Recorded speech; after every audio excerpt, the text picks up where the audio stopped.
Here, besides to tell a few jokes every now and then, would be to take notes and to facilitate. If you haven't figured it out yet, this is actually one grand experiment. So to be fair, to make sure that everybody has an opportunity to speak, that your issues are heard, and you hear from each other, as well as telling the trustees what you think. That's a big part of this. You know, you're all residents in OakPark, or almost all of you, I assume, and you're sharing with each other tonight. That's another point to what we're having here, doing this for tonight. So, a couple things I want to say before we get started. First of all, this is, a lot of you are a little bit older, just like I am, and there's new technology here tonight. So it'll be the first time I've ever participated in a meeting where we're going to have an ongoing blog, even as we talk. So Anan is here from the Wednesday Journal, and she will be kind of, as questions are asked, she's going to be telling the world what people are concerned about, what the issues are, and what the questions are. So that's new, and that's Anna. If you want to raise your hand, Anna. Okay, and then of course, talking about technology, if you have a cell phone, please turn it off. See, we'll see who's got cell phones here. Okay. Or those smartphones, those things with the screens and all the little buttons. Okay, and as you're doing that, I have a couple of questions I want to ask you before we get started. See, I'm going to ask you some questions. I wonder here, in this room, who has attended a board meeting? Whoa, pretty good. So, how many of you who attended a meeting have said something to the board? Okay. Well, this is a well-practiced group, so this is going to be interesting. Anybody here watch it on cable ever? Okay, just a few less. And anybody here have something to say tonight? That's it? Okay. Is that it? I know a few people arrived and they said they really didn't have anything to say. They were here just to listen. So, and that's good too, because again, that's the point. This is the way that we can listen to each other, we can learn from each other, we can try to reach consensus on things instead of conflict on things. I think that's another big issue here tonight, would be that it's an opportunity to share, be heard, and really, maybe not necessarily will we have the time, but to work things out. You know, we're not all going to agree on the things that we care about, but this is a time when we can let those things out. So, just a little bit more, just like I'm talking too much right now, Oak Parkers tend to talk a lot. So, we want to be sure that everybody has the opportunity who's here to talk, and there are about a dozen of you look like, so that's not too much. But I have a feeling some of you will come up with ideas once you hear them shared. So, just kind of be brief. Try to make your point, because there are now over 60 people in the room, and if everybody took a minute, that's an hour, and that's about what we have. So just be very brief. We're going to be taking notes as you speak, and what we'd like you to do is start by telling us your name and where you live, so that we can have a sense of who you are, what part of the village you live in, maybe what's bringing you to ask the question. And then I think in order to facilitate things, what I'm going to do is when you ask your question, I'm going to ask for a show of hands. How many of you are interested in the same thing? That way we won't have to ask the same question 10 times. We'll see 10 hands go up. But you're certainly welcome to add if there's something you want to add. So then, as I said, I'll write it down. And then I have to right now apologize in advance, because I am very likely to cut you off if you talk too long. So don't be mad at me, or you can be mad at me, but don't take it out on me. Okay, because we really do have a lot of people, and we will have people blogging, and we want to be able to really get it all going. So if it's okay now, all right, to get started, I'm going to ask for the first question. Okay, I saw Jean's hand go up first. Okay. Question. Lake and Forest. Yeah, she might need a Oh, mic, yes. yeah. Okay, here you go. Lake and Forest. I was a little disturbed to see the Jean Guarino, 1004 North Oak Park. The developer sign has gone up recently at Lake and Forest. I'm wondering, does that mean he has all the funding for the project to build the 20-story building that really nobody seems to want, that will overshadow all the other buildings? My specific question is, during the campaign, Anan, you said that if he has the funding, it's a done deal. There's nothing we can do about it if he has the funding, and it will happen. It's a legal thing. I can understand that. But if he does have the funding, how are you going to hold his feet to the fire to make sure he really and truly has the funding, so we don't get 10 stories and that's the end of it? And if he doesn't have the funding, are you going to pull the plug, or are you going to give him another extension and extension and extension, or are you going to actually listen to people and start over? Okay, Jean. Thank you, Jean. Thanks, Gene, I appreciate it. It is so much fun for me to see the faces and learn the names of the people we serve, and that's what we do as board members, is we serve the community. And before I answer your question, I just want to thank Julie and Maggie and Dini for setting this up and for helping organizing this whole thing. It was a lot of work.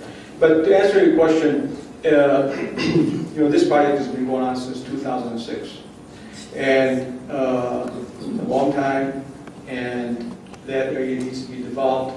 We're happy to have a developer that is willing to invest the money and bring some jobs and more residents and businesses to our community. We need that. But in the meantime, as you know, the way things happen at the village of OakPark, I'm one vote out of 7. In order to get things done, we need 4 votes, and I can bring an item to an agenda. 2 trustees can bring an item to an agenda. But if we get pressure from the community to bring particular items to the agenda so we can discuss them and take votes on them, and this is what I hope we can accomplish through such a forum, is to galvanize the community behind the decisions that we need to make, what's best for the community. In the meantime, you elect us to make the best possible decisions, and so we need to, we're empowered to make decisions on your behalf. And I can tell you that each member on the board has the same interest to make the best decisions for the residents every day. Right now, that particular project that we're talking about, it seems to me that there is some change of ownership, and they were supposed to apply for an extension, and the deadline has passed.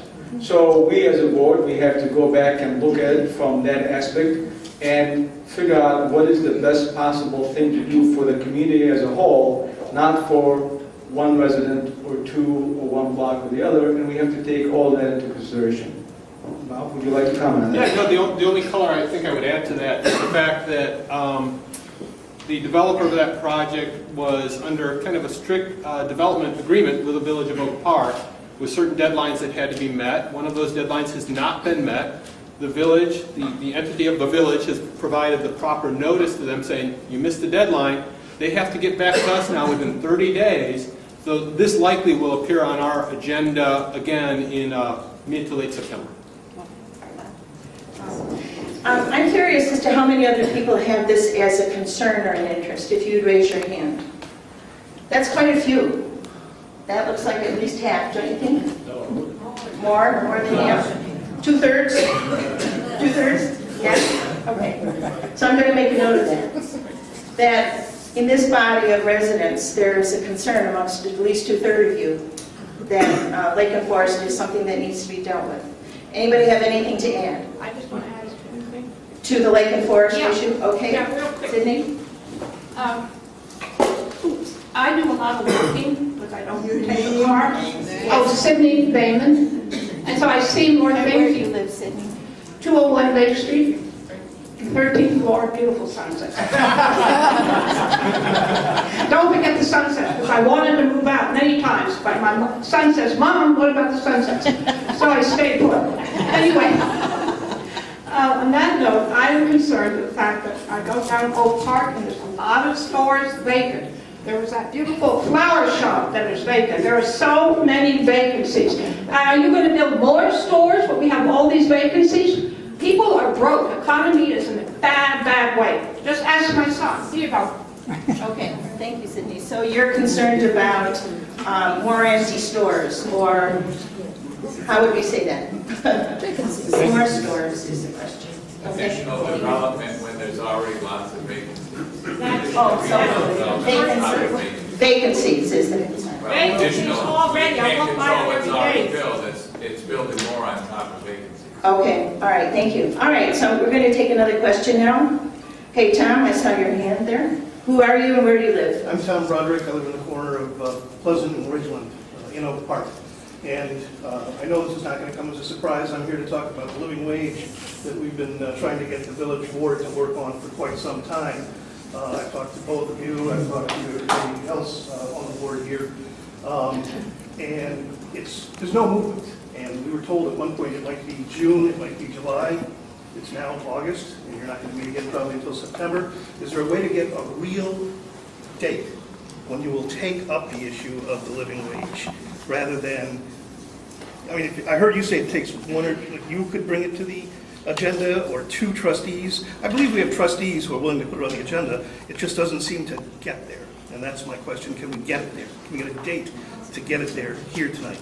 Okay, is anyone else interested in the living wage here? Get a show of hands. That's pretty good. That's about, what, 25%? What'd you say? Okay. Okay. Yeah, I'm happy to talk about that. And thank you for coming out today. I thought for sure you were going to talk about the fountain in the park or something like that. We'll get to that. Yeah, right. It's always good to hear.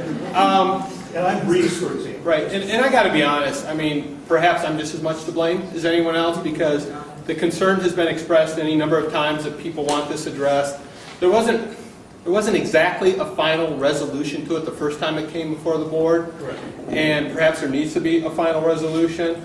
I'll be honest, there's a lot of stuff going on, and the agendas are packed, but that doesn't excuse the fact that we need to probably get this on the agenda relatively soon, and give it a go and hear the arguments pro and con to it, and see how many businesses it would really affect, and does it affect the village, and how does it affect the village, and make a decision. It seems like it's only the fair thing to do. So I hate to say it because there's so many things that are coming up in the fall, but I would hope we could get it on in the next month or two, and that seems like a reasonable time frame at this point, I think. I mean, my God, college football starts tomorrow, right? Okay.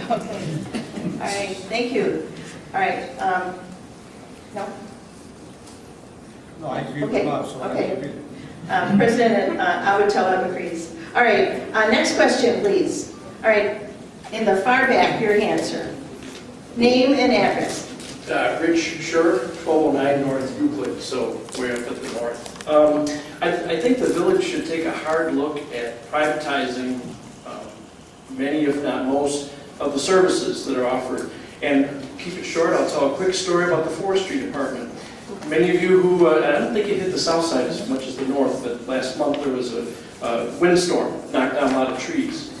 And the village forestry department worked as hard as they could to clean it up. I think they're too small, couldn't handle something like that. Larger company could do it. But here's my story. A couple days after the storm, and they'd gotten the ones that were blocking streets and sidewalks, they came back to sort of clean up the remainder. The truck pulled up in front of my house, got set up, 5 guys, a couple trucks, took them a half hour. They were getting a branch out of a tree that had broken but not fallen. I went out there and I said, there's one in the tree next door. You're going to get that one. It's not on the list. So they came back 2 days later to get that one. A private company would have thanked me to say, gee, thanks for pointing that out. We would have had to come back. It would have cost us extra money. The crew that worked for the village, not on the list. So I think if you privatize, you can save a lot of money by limiting your costs. You have big storms like that, you don't get hit hard. And I can tell you, I've lived here for 22 years, I've seen really strange things from the forestry department, mostly their lack of care of trees. Tree across the street fell down in that storm, caused a lot of damage. The neighbor that owned the property that that parkway tree was on had been begging the village for 2 years to cut it down because it was rotten. It fell down. So I think a privatization of services could probably save a lot of money and even offer better service to the community. Should be looked at. Okay, is there, anyone have anything to add to that? Name and address. Victor Guarino, 1004 North Oak Park area. It's my correct recollection that the forestry department has been downgraded several years ago. I don't think it's up to staff. And I've talked to people in the forestry department, some of those timers. They've complained to me. There's been complaint about the morale in the forestry department. So I just want to make that comment. I have a question, if I can go on. But we want to keep it on forestry right now? It's on forestry. Okay. This is in relation to the ordinance that was passed a couple of years or so ago, limiting the spacing between parkway trees to 50 feet. I believe, and in my driving around Oak Park, I'm beginning to see large spaces in our neighborhoods without trees. The trees are cut down for whatever reason, Dutch elm disease or whatever, and they're not being replaced. There are many homes that do not have trees in front on the parkway in front of their house. That has never been the case in Oak Park in years, and Oak Park has always been noted for its tree, its parkway landscape, its parkway forest. This is Oak Park. We're next to River Forest. We want a nice, healthy parkway forest because it's so valuable. And it was not too long ago, well, several years ago, there was a study done on our parkway, the value of our parkway trees in Oak Park, and it's an enormous asset for in terms of dollar and cents. So I'd like to see this. I really strongly would recommend that this ordinance, this 50-foot limiting the tree spacing, be rescinded. Thank you. Okay, thank you, Vic. And is there support for that? Yes. That thinking? Okay.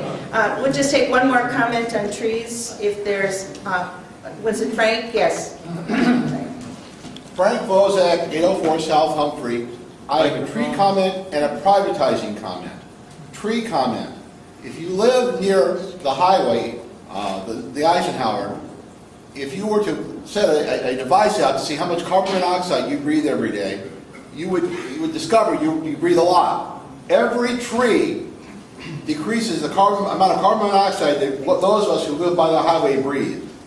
Every time you spread the trees out, you increase our carbon monoxide intake. Now, if you're 20, that doesn't matter. If you're 30, it doesn't matter. If you're 40, it doesn't matter. I'm 60. When I'm 70, it's going to start mattering a whole lot. My second point is privatizing services. See, it says privatizing forestry, but I heard privatizing services. I'm also the immediate past chairman of the Board of Health. And there was talk of privatizing the Department of Health in this village. It was cut from 29 to 10. And because of the incredible staff that this village has in the health department, we have not had a single decrement in the quality of health services. But if we privatize the health department, if we say, Cook County, provide the services, by the way, Cook County won't because they're not taking any other services on. What we will have is we will not have restaurants being inspected. We will not have rats being controlled. We will not have public health being handled. We will not have, when we have epidemics or potential epidemics like swine flu, we will not have inoculation services. Privatization is very often a word for one thing, and that is elimination. Elimination. So when you privatize, you get rid of it, and you know what happens? You don't get it anymore. So be careful what you ask for when you say privatization. Because very often, in fact, government takes care of what you need. And by the way, Frank, thank you. by the way, I am a leader in a government union, and I do have a bias. But in fact, think of everything that this village does for you. And it does a whole lot for each and every one of us. Okay. And don't forget it. Thank you, and it's worth a conversation. And we have one more important forestry comment here we'll take. Charlie. I just want to say, in defense of the forestry department, I have never had a bad experience with them. They are always polite and willing to do whatever you ask them to do. And unfortunately, bureaucracy's gotten into the fact that they cannot go and do something next door. That's not, but privatizing is going to eliminate jobs from the people that work hard in our community, and I don't feel that. I think we need to hire more forestry people to do that, and then they can, but the men that are doing the job are pleasant, they're under a great supervisor, and so I just want to say something positive. Okay, so there are opinions on this. It's worth a longer conversation, it sounds like to me, right? Yes. Okay, so let's take another question. Over here. Hi, Mark Menzies, 538 Woodbine, over here. Microphone. I can't hear. Sorry. Mark Menzies, 538 Woodbine, Northwest. Now, thank you very much for the transparency for this open meeting. I've been here 17 years, and I really hope that you're getting out and listening to what we have to say and our thoughts and concerns. That being said, just a point for me, I live right off Chicago Avenue, right by home school. People going east-west, going way too fast all the time, and there's not enough police presence out there by the school. I just, maybe we could put up, just a suggestion, one of those signs that show your speed and all of that. That was my first. Second is taxes. Obviously, we all have problems with that. This is a suggestion, all right? My wife and my 17-year-old son, within 2 weeks, both got red light cameras in River Forest. And I'm just wondering, is there any way we can do that in Oak Park? You know, if we all learn how to drive and stop correctly, it won't affect us. But it was $100 each. It was $200 in that time. 100 apiece. You know, we're looking for money. It's a suggestion. If you guys could look into that. I'll take this one. Thank you. That would balance the budget, right? That's right. I'm a lawyer, and my best legal victory ever in my history of being a lawyer, I've been a lawyer for, since 1992, was I got busted by a red light camera at the corner of Division and Damon in Chicago. And you go online and you click on it and you get to see your violation. So I'm watching it, I'm like, son of a, I stopped. Briefly, but I stopped and didn't right. So, as with all things, and by the way, when I decided to do this, I only go to one person in my life. It's my wife, Vicki, who I know many of you, it's the only thing you like about me, and I'm totally on board with that. And I'm like, Vicki, come here, look at this. She goes, you stopped briefly, but you stopped. So, I challenged it, I got up early in the morning, and I won that case. I saved $100. Best legal victory. Anyways. I think the red light camera thing, quite frankly, is just fraught with problems. I mean, from corruption all the way down to an inherent belief in me, like, if you catch me, you gotta be there. So, that's just me. Oh, and I'll add to this, and I'm not making this up. Last week, my mom calls me. My mom lives out in Wheaton, in a retirement community. I got a red light camera ticket. So she's like, well, I'm like, okay, what did you do? She goes, well, I turned right on red. I'm like, okay. I'm like, well, Mom, I fought this and I won. I stopped briefly. She goes, oh, I didn't stop. So I looked at it the next day online. I'm like, just pay the ticket. Thank you, Trustee Tucker. That was wonderful. I want to ask you a question, though, about this speeding cars in a particular place, you said, right? Yes. Oh, yes. No, I will. No, I mean, are you suggesting then that everyone in River Forest, you know, that they're corrupt? I think that's clearly what I said. Dan, did you get that? Dan, did you write that down? Right, we got the press here. We're in trouble. No, I think if we were to take something up like that, I think it really involves a community conversation to see feedback. I mean, as you said that, literally people in the audience are going, so I get that. I understand it's a revenue generator. I mean, in the city, they're implementing speed cameras around schools. Everywhere. And I don't know if you read the story in the Tribune, it was just 2 weeks ago. They said that they estimated if they set up, say, 5 of these cameras, it would generate X number of dollars. Right. And they admitted, they're like, oh my God, if we set this up, it'd be X times 6 because everyone's going over the... Right. So, you know, I think we should take a vote on this. Who's in favor of the red lights cameras? Who's in favor? Okay. Okay, who's opposed to the red? Overwhelming opposition. But more importantly, to your point, tomorrow I will send a note, or I bet Ray or Colette will be on top of me and do it before me. They're probably doing it now on their phones, because the police department will set up one of those things, and the studies show that they immediately decrease. And what's also important is when we have these regulations is enforcement, and having eyes on the streets and having cars there to enforce it. I mean, come on, speeding by a school, what's worse? I mean, I think we can all agree with that. Right. So, are we ready for another question, or you had something to add? I have a question. You have a question? Okay. Anan wants to to say something. Before I just want to go back to you've asked Cindy and Dan. You guys asked a question about the developments and the vacancies that we have. You know, right now in the village, I'm trying really hard and to change the mindset about how we do things and how we can become more efficient and how we can just look at the outcome and imagine what success would look like and work backward. And I think that in the meantime, I think we as a community, I urge you to also change your mind about how we view developers and developments.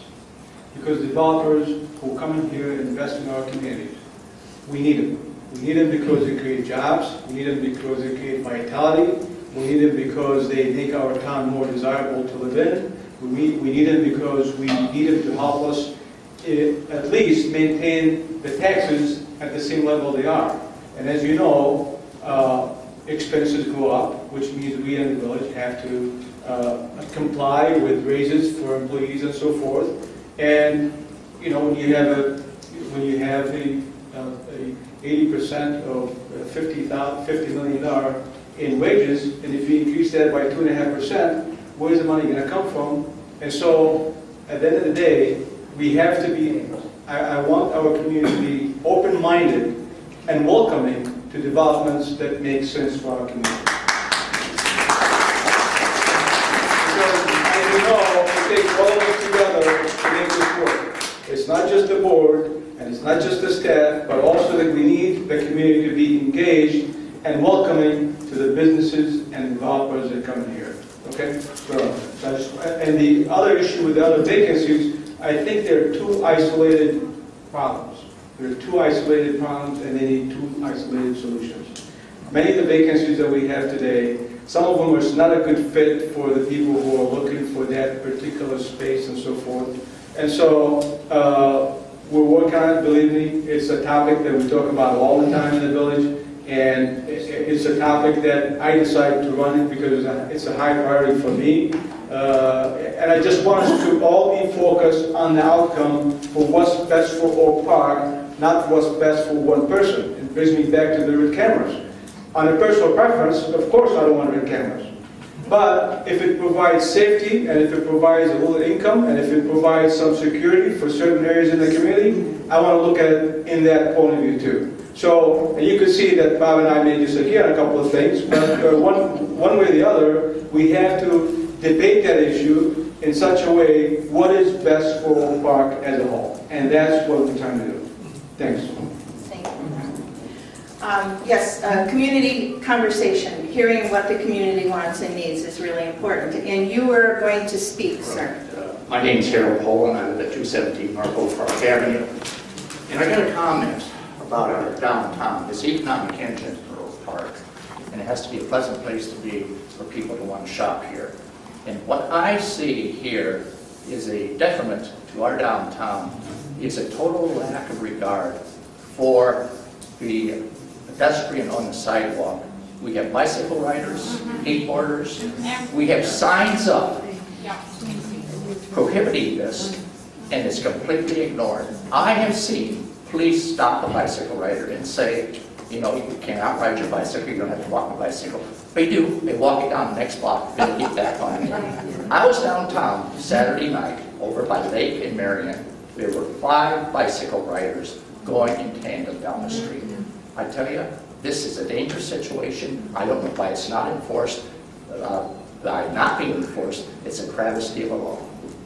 Okay, are there other people who share this concern? Yes. Yes, so, and the problem is that they're bicycle riders using the sidewalk. Absolutely. Okay. Skateboarders. Oh, skateboarders, okay, so non-pedestrian, okay. And skateboarders. They need to warn you when they come up behind you. And they don't Okay. tell you. Okay, and you raised your hands, right? There's a concern, everybody have this concern? Okay, all right, so another question here, sir? Yes.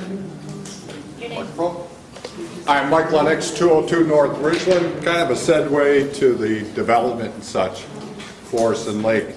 I do not know the number anymore, but how many properties are owned by OakPark that were set up over the years for future development, and what steps are going to be taken to get those out of OakPark and onto the tax rolls?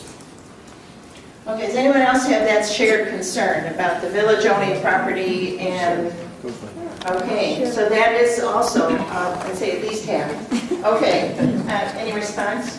Yeah, we are both concerned about that too. Okay, they're unanimous on this. All right, okay, so it's definitely, the point being that this is an issue that has to be discussed further and options found. So village-owned property, and it would be selling or Developing, Developing. trying to.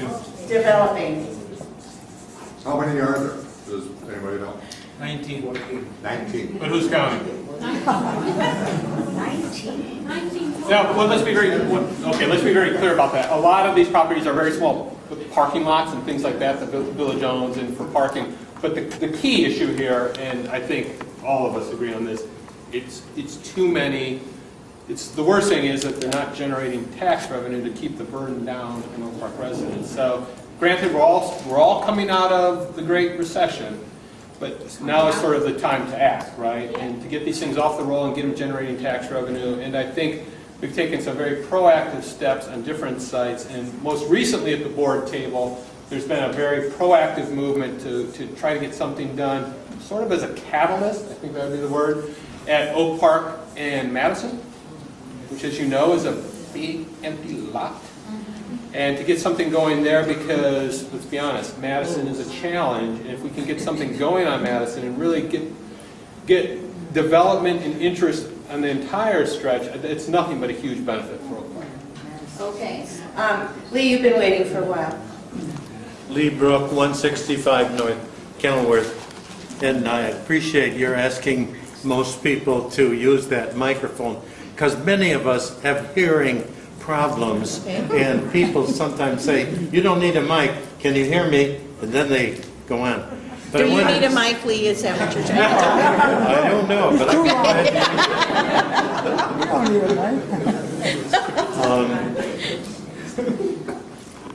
I drive on the streets at night, and I am very concerned, frightened actually, by the number of bicycles on the streets of Oak Park and River Forest after dark with no lighting, no illumination on the bicycle. Reflectors all the time. Thank you. Okay, were there other issues with bikes, as long as we're on that subject again? Just, it's kind of a little more monitoring and making sure they're following the rules. So, They yes. should be fine. Okay. My name is Carolyn Luff, and I live at 444 Washington Boulevard, and I walk everywhere. And I have been hit by a bicycle going past me, right here a couple of years ago. The kid did turn around and say sorry, but I've had other young people turn around and tell me I was in